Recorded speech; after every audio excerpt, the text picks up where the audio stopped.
Let's play.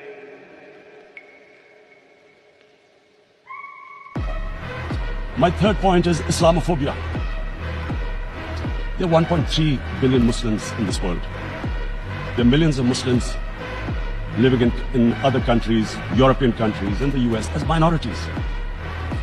Islamophobia since 9/11 has grown at a pace where it is alarming. Human communities live together. There should be understanding amongst them. But Islamophobia is creating a division. Muslim women wearing hijab, it's become an issue. It's become an issue in some countries. Hijab is some sort of a weapon. A woman can take off her clothes in countries, but she can't put on more clothes. How is this happening? Because of Islamophobia. And how did this Islamophobia start? After 9/11. And why did it start? Because certain Western leaders equated terrorism with Islam. Islamic terrorism.